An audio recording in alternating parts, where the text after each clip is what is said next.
Bom dia para todo mundo, espero que vocês estejam bem, todos trancados em casa, respeitando aí o isolamento social. Bom, o que aconteceu? A última coisa que a gente trabalhou em sala de aula foi vocês desenvolverem o trabalho do PowerPoint para fazer a apresentação para mim em sala de aula, e a partir daí veio, né, o isolamento. Eu recebi de vocês os trabalhos, eu estou analisando os trabalhos, vou dar uma nota em cima deles. A ideia era que vocês apresentassem esse trabalho. Então agora o que vai acabar acontecendo? Na volta, a gente vai precisar mensurar novamente o tempo, ver se vai dar tempo de vocês fazerem a apresentação ou nós vamos dar sequência aí na matéria. Por isso que eu vou fazer a explicação de Grécia para todos vocês, tá bom? Junto com o áudio, eu vou estar mandando o PowerPoint, que é o PowerPoint que normalmente eu utilizo em sala de aula. E você pode fazer as anotações na folha, né, se você imprimir, né, ou fazer as anotações ao longo da apresentação, como você achar melhor. Ok? Eu vou dividir essa apresentação em duas partes. A primeira parte essa semana, que é a formação da Grécia, o período homérico e o período arcaico, e na semana que vem eu trabalho o período clássico, já aí com a formação, as diferenças entre Esparta e Atenas, e o período helenístico. Tudo bem? Então vamos lá. A primeira coisa que a gente fala é, pô, Angel, sempre que eu vou estudar Grécia, eu sempre lembrei, sempre percebi que a Grécia são várias cidades-estados. Né? Eu tenho Esparta, eu tenho Atenas, Corinto, Argolis, né? Corfo, Patras, ou seja, eu tenho várias cidades-estados. Se elas são cidades-estados e elas são cidades independentes, por que na verdade eu falo em estudar o mundo grego? Tá? Bom, na verdade o que acaba acontecendo é o seguinte, todas essas cidades-estados, que realmente são cidades independentes, Esparta, Atenas, Argolis, Corinto, Salônica, que eram estados, Tebas, que eram cidades-estados independentes, elas na verdade elas estão agregadas por alguns elementos. O que agrega essas cidades-estados? Bom, primeiro, a língua. Tá? No mundo grego, independente da cidade-estado, a língua é o grego. Segundo, a cultura. Né? Nós temos vários elementos que caracterizam essa sociedade, elementos culturais que vão caracterizar a sociedade independente da região, independente de qual cidade-estado seja. E por último, né, além da questão da cultura e da língua, a questão da religiosidade. Né? Todos eles acreditavam nos mesmos deuses. Tanto isso é verdade que na Olimpíada todas as guerras se paralisavam para se fazerem os jogos em homenagem aos deuses do Olimpo. Tá? Então todas as cidades-estados convergiam para o mesmo local. Então isso acaba fazendo com que, na verdade, a gente faça o quê? A gente tenha a Grécia, né, como um todo, e não estudar elementos dela. Então a gente fala em estudar o povo grego, a civilização grega. Como que está dividida, né, o mundo grego? A gente tem uma periodização que vai micênico, homérico, arcaico, clássico e helenístico. Quem é que definiu isso? Óbvio que isso não foi definido no momento que estava ocorrendo. Né? Lá no período do Renascimento Cultural, passa a haver já uma visualização sobre os diferentes momentos da história do mundo grego, e no início do século XX, né, a gente tem os historiadores gerando esta divisão que a gente tem até hoje. Dentro da periodização, o primeiro período é o período micênico. Né? Esse período micênico vai de 1950 a.C. a 1100 a.C., e ela tem toda uma ligação com a ilha de Creta, período chamado de período creto-micênico. O período creto-micênico é um período onde a ilha de Creta, que é a maior de todas as ilhas gregas, ela acaba por ser influente, inclusive, ao continente. Então, a história a lenda do Minotauro, Palácio de Knossos, tudo isso se dá na ilha de Creta, e tudo que se tem sobre o mundo grego, ou o pouco que se sabe do mundo grego nesse período, ele vem em função das escavações, né, do trabalho arqueológico que se faz na região de Creta. Depois nós vamos para um período homérico, que vai entre 1100 a.C. e 800 a.C. Nós temos aí a invasão dórica. A invasão dórica é muito importante. é um povo guerreiro, é um povo que vai dar, né, a formação do que nós chamamos da cidade-estado de Esparta, e as principais características são dadas por duas obras, né, de um mesmo autor, supostamente do mesmo autor, que é Homero, que é a Ilíada e a Odisseia, que nós vamos ver daqui a pouquinho. Tá? E o período arcaico é um período onde se desenvolvem as cidades-estados, né? Onde Esparta se desenvolve e onde Atenas se desenvolve, como que elas se formam, como que elas crescem, né? Como desde o genus, né? Que é a primeira formação das pequenas aldeias, desenvolvimento de tribos, até a formação das cidades-estados. E aí nós sempre falamos de duas cidades-estados em particular, Atenas e Esparta. Por que Atenas e Esparta? Porque elas são a representação, né, de tudo aquilo que está ocorrendo dentro do mundo grego. E elas são antagônicas. Né? Esparta é guerreira, militarizada, Atenas é desenvolvimento, saber, conhecimento, filosofia, matemática e democracia, tá? Que é um elemento muito importante para nós nos dias de hoje. Depois a gente tem o período clássico, que é o período onde se dá todo o desenvolvimento da democracia ateniense. Nós vamos falar sobre, né, o século V, o século de Ouro, o século de Péricles. E, por fim, o período helenístico, que é o momento que Alexandre o Grande invade esta região. Né? É o período em que o Alexandre o Grande toma a Grécia e funde a cultura grega com a cultura macedônica. Então, essa fusão da cultura, né, de Alexandre o Grande, do mundo macedônico, do mundo oriental com o mundo grego, é que nós chamamos de período helenístico. Tá? Bom, então vamos falar um pouquinho aqui sobre o período homérico, né? Esse período que tem como principal característica as supostas obras escritas por Homero. Bom, por que a gente diz que é suposta?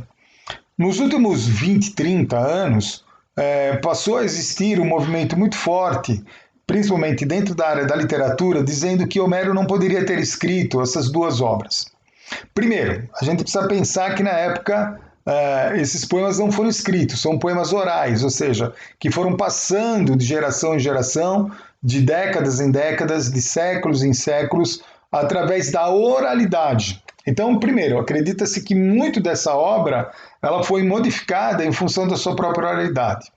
Segundo, aqueles que fazem uma crítica ou que, né, alegam que Homero não foi responsável pela criação de Ilíada e Odisseia, colocam dois elementos claros. Né? Primeiro, o período em que a Ilíada foi escrita, ela é todas as características que se dá a esse período, ela é completamente diferente ao período da Odisseia. Segundo, né, o retorno de Ulisses para Ítaca, né, é um período muito longo para que uma mesma pessoa pudesse ter escrito. Eu vou pedir, inclusive, para vocês fazerem uma pesquisa mais aprofundada sobre a Ilíada e a Odisseia, e aí vocês vão entender como que se dá essa suspeita, né, essa colocação de alguns autores, principalmente na Europa, questionando se a Ilíada foi escrita pelo mesmo autor. Bom, de qualquer maneira, a Ilíada e a Odisseia são elementos fundamentais para a gente poder entender esse período. Então a gente diz o seguinte, né, quem foi Homero? Bom, Homero foi um poeta, né, que cantava poemas e feitos heróicos da Grécia Antiga. Deve ter vivido por volta do século VIII a.C., né, e ele era um aedo, né, que é o nome que se dava aos poetas que cantavam poemas. Né? Apesar da própria existência de Homero ser contestada devido a uma grande inexatidão, né, com que é mencionado durante a história, Homero fez uma grande contribuição histórica, né, com a Ilíada e com a Odisseia. Por quê? Porque ambas são fonte de vários conhecimentos que temos sobre as tradições e costumes da Grécia. Ou seja, tudo que se sabe desse período se deve à Ilíada e à Odisseia. Né? Todo o trabalho de pesquisa sobre esse período está baseado, né, em toda a característica que a Ilíada e a Odisseia nos dá. De uma forma resumida, né, na Ilíada, Homero narra um período entre o 9º e o 10º ano, mais ou menos, da Guerra de Troia, né, que foi iniciada, segundo a lenda, com o sequestro de Helena, mulher do rei grego Menelau. Tá? Ambas as epopeias retratam de forma muito fiel os costumes gregos inclusive a organização da sociedade na época, como que as grandes famílias administravam determinada cidade ou região. Tá? Já a Odisseia ela é consagrada pelo retorno de Ulisses, que durante 10 anos, né, ele afronta perigos na terra e no mar, antes de poder chegar ao reino de Ítaca. Na verdade, na Odisseia, a gente fala que o mar é quase que o personagem principal, onde Ulisses batalhou como herói em esforços para voltar para casa. Tá? Muito bem, então tudo que se sabe da Grécia nesse exato momento, nesse período, se deve à Ilíada e à Odisseia, independente, né, se ela foi escrita por Homero ou por ser oralidade, né? Tem aquela frase lá, né? Quem conta um conto aumenta um ponto, né? Ou seja, aquelas brincadeiras do telefone sem fio, que a história começa de um jeito e termina do outro. Provavelmente ao longo da história, né, com o processo de oralidade, essa história ela foi sendo transformada, mas ela é uma fonte riquíssima, né, do entendimento desse período para a gente. Tá? Um outro período importante é o período arcaico, né? Ou seja, a gente fala que com a invasão dos dórios há um processo de regressão ao estágio primitivo. Por quê? Os dórios eles eram extremamente violentos, guerreiros e violentos. Então, quando eles entraram para dominar parte da região da Grécia, a população que vinha num processo de desenvolvimento, ela se recua, ela se contrai. Então, ela volta a um processo primitivo de organização social. Tá? E aí nós passamos a ter o que nós chamamos da divisão das terras serem desiguais. Ou seja, quem tinha força e poder militar conquistava um número maior de terra e formava, né, gerou, né, o desenvolvimento das cidades-estados. Aqueles que tinham menor força militar, eles vão se recrudescer, né, eles vão diminuir o seu espaço, os seus territórios e formam cidades-estados menores. Nesse período, né, surge também a figura do guerreiro proprietário. Né? Aquele que tem a força militar, ele passa a ser, né, proprietário de um pedaço de terra. Então, a propriedade privada passa a existir a partir deste exato momento através da força militar. E aí essas cidades-estados, ou as polis, como eram chamadas, passam a ser governadas pela figura de um rei, que era conhecido por Basileu. O surgimento desse guerreiro proprietário, né, passa a fazer parte de um novo grupo social, que é a aristocracia. Então, quem era a aristocracia no período arcaico? Né? Nós já vimos isso aí algumas vezes, vocês já devem ter ouvido falar, que a aristocracia é o governo dos melhores. Quem são os melhores neste exato momento na formação das polis, das cidades-estado? Né? Quem são os melhores? Aqueles que têm a força militar e têm o poder sobre a terra. Então, a organização política neste exato momento, ela se dá através de quem? De quem é guerreiro e quem tem terras. Governo dos melhores. Nós passamos a ter o que? Uma divisão da sociedade, uma desigualdade social entre aqueles que têm terra e aqueles que não têm terra. Tudo bem até aqui? Essa nova divisão vai gerar então o quê? A aristocracia, que eram grandes proprietários, médios e pequenos proprietários, cesteiros e escravos. Mas já, quem são os cesteiros? O cara que produz cestas? Não. Cesteiro é aquele que troca, né, a sua liberdade por um cesto da produção. Ou seja, eu tenho uma pequena região, uma pequena propriedade, muito pequena, né, e eu fico com apenas um cesto daquilo que eu vou produzir. 5 sextos é dado a um aristocrata. Né? Desta maneira eu mantenho a minha liberdade. E temos os escravos. Quem são os escravos? Bom, os escravos, na sua grande maioria, são escravos de guerra. Tá? Ou seja, havia uma expansão territorial, essa expansão gerava o controle sobre uma nova sociedade, sobre um novo grupo, esse novo grupo passa a ser escravo. É muito importante quando a gente falar em escravos, tanto na Grécia quanto, né, no mundo grego, na Grécia e em Roma, que o escravo na Grécia, o escravo na antiguidade, não é o mesmo escravo que a gente tem na nossa concepção. Se eu pergunto para vocês, né, dá as características de um escravo para mim. Na hora você vai falar para mim, negro, trabalha de sol a sol, apanha no pelourinho, grandes castigos físicos.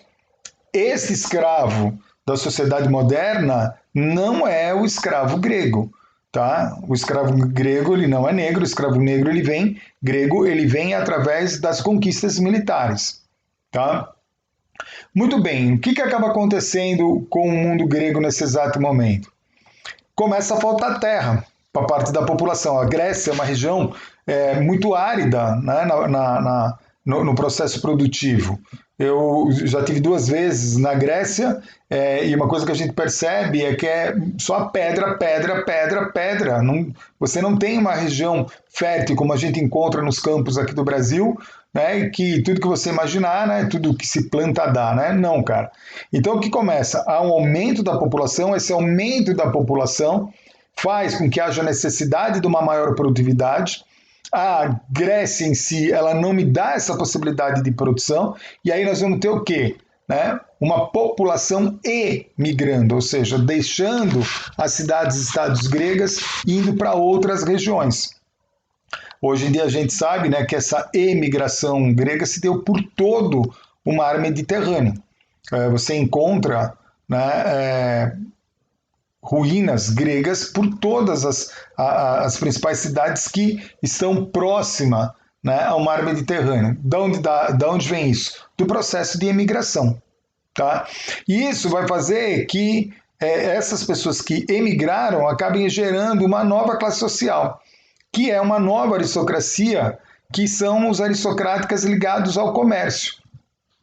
Muitos comerciantes passam a ter, né, uma grande quantidade de renda, passam a ser um novo grupo social e eles vão se bater, se chocar politicamente com a aristocracia rural, com a aristocracia tradicional do mundo grego. Ok? Para finalizar, acho que a gente finaliza, me parece que aqui. Não, ainda temos talvez mais um pouquinho para falar, mas a gente vai falar um pouquinho dos legisladores. Durante muito tempo, a legislação era oral, né? Ou seja, vale aquilo que eu digo. Tá? Até que a figura de Drácon, né, passa a gerar a primeira leis escritas no mundo grego. Então, Drácon foi o primeiro legislador. E essas leis eram leis extremamente duras. Né? Essas leis, não é que essas leis procuravam igualar os camponeses ou os escravos a uma aristocracia. Não. Essas leis ainda são leis que procuram, né, conter os abusos da aristocracia, né, mas é uma coisa muito tênue. Na verdade, essas leis ainda elas legitimam as diferenças sociais. Só lá no século VII a.C. que vão surgir os tiranos. Sim, os tiranos vêm para tentar, esse sim, conter os abusos da aristocracia, mas isso nós vamos falar um pouquinho mais tarde, quando a gente for falar da democracia ateniense. Bom, quando a gente fala em leis de Drácon, que a gente fala que são leis duras, a gente até ouve, até hoje em dia, dizer o seguinte, né? Por exemplo, quando você está num colégio, eu lembro disso quando eu era adolescente, o colégio que eu estudava era um colégio de padres, o Agustiniano, onde tinha uma educação muito rígida, né? E muitas vezes eu chegava, meus amigos falavam, nossa, né, as leis aqui dentro do colégio são leis draconianas, né? Por que isso? Porque são leis duras, são leis muito rígidas, né? Leis que elas sufocam todo e qualquer tipo de liberdade, tá? Os tiranos, então, nós vamos falar mais tarde deles. A questão da escravidão a gente já falou um pouquinho, né? E essa escravidão ela vem do quê? Ela vem de um processo de conquista, ou seja, a grande maioria dos escravos gregos vinham da onde? Vinham de lutas. Tá? As terras eram conquistadas e os povos que faziam parte dessa terra acabavam se transformando em escravos.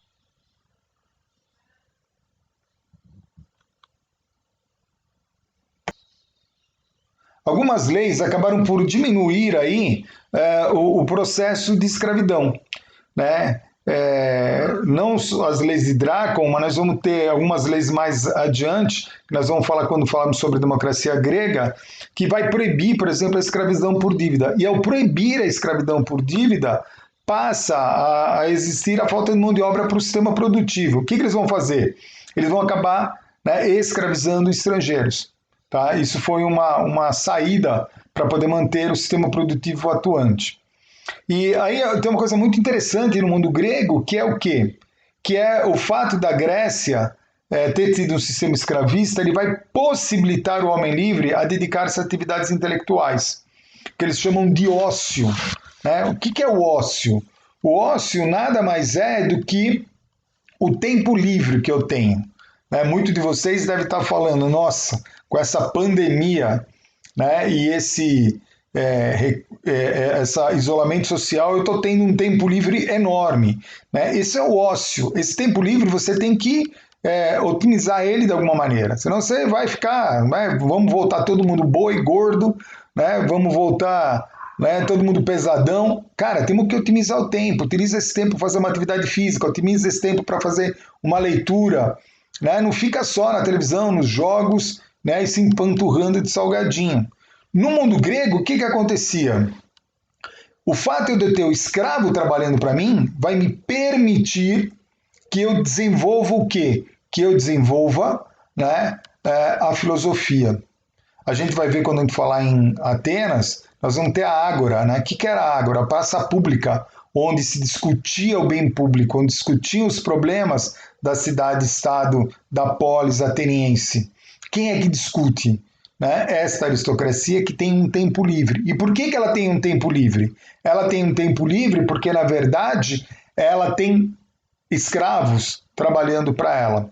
Então, a escravidão na Grécia possibilitou ao homem livre se dedicar ao pensar, ao refletir, ao desenvolver questionamentos, a desenvolver a filosofia. Tá? Então é isso. Eu acho que nesse primeiro momento a gente finaliza por aqui, dá uma paradinha, e aí na semana que vem eu trago para vocês as questões de como se organizou Esparta, como se organizou Atenas e o período helenístico. Valeu? Um abraço aí para todo mundo, divirtam-se.